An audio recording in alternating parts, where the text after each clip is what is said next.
The Hansons can coach the marathon like no one else. I mean, I feel more prepared for this than I have for any other race, I think, in my life. They've proven themselves as coaches in the marathon, and they have a great big team with a lot of great guys that I get to run with every day. It's hard to kind of state how much I think they do for us. I mean, I would be in Michigan right now training in snow and not the Florida sun if it weren't for them. They literally give me a roof over my head. The Hansons provide housing for all of us. I live in an apartment, actually above one of the Hansons stores. I work in the stores, and so, you know, we kind of got the coach, agent, even boss.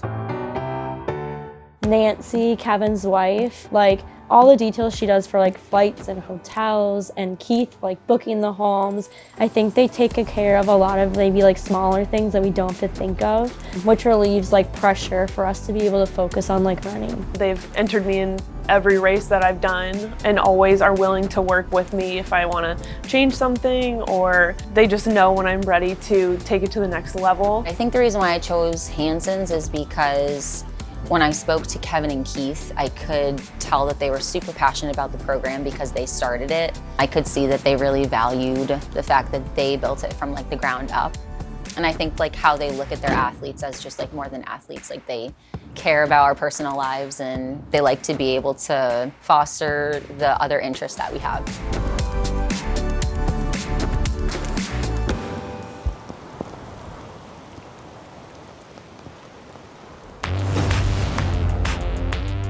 We started in 1999. We call ourselves the original Distance Project because we did to begin with. We were the only ones out there doing it at that time. And now there's others that have come along, although those others are people that are kind of family. You know, NAZ was started with Ben Rosario, who was a member here.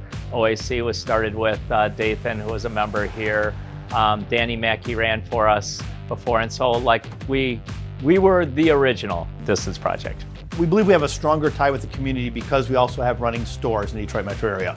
All of our customers in our running stores get excited to hear about and follow the sport of running because of our athletes. We had a little going away party before we left, and it was awesome. We had about 150 people there. They all were given these shirts. Parents, family, friends, grandparents, everybody that's coming will have one of these shirts, plus all of theirs are printed on the back that say Team Blaney, Team Panning, Team for each individual athlete. So they've all been given their sizes. We've given out so far about 330 of them. You know, a ton of people that I'm grateful to have and grateful to have people that understand what I'm doing and want to help me get the most out of myself.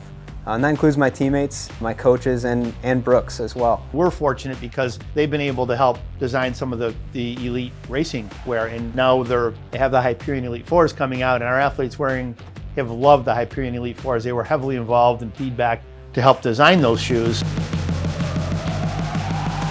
We had input from the very beginning, and that feels really special too, to know that the brand wants you in the best footwear possible. It's a lot more work than we necessarily see, but it's really cool to be able to have that input and at the end of the day feel really confident in the product that we'll be racing in on race day.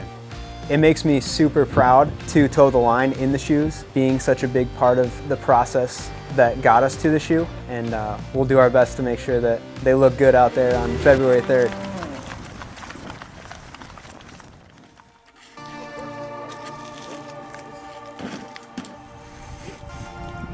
I think the coaches really love the challenge of providing as much support as they possibly can. So, our last 20 miler, the coaches had to deal with, the men and the women's groups being pretty separated, and then like the women's groups being separated from each other, and they're trying to get water to everybody at the right time, but there are 4 different water stops. You have to collect the bottles when we throw them to the side. Yeah, but they never complain about it because they love it, because they have so much energy. And that's just kind of their MO, right? They always want to do the absolute most to support the team. These are everybody's 4 bottles, so they will change sometimes what's in each bottle. So I have them set up by, each station's different, so male and females are in different bags just so I can keep track. But this place nobody knows about. I think part of it's because it's further away, but it's like, it is The footing is just like this the entire way that you're looking at, and it's an ideal situation for us because the people are very nice. The woman that works during the week at the booth, she's like, she's been retired. She comes out here sometimes with her grandkids, so on and so forth. She's planning to come to the trials to watch the cheer us on. So, yeah.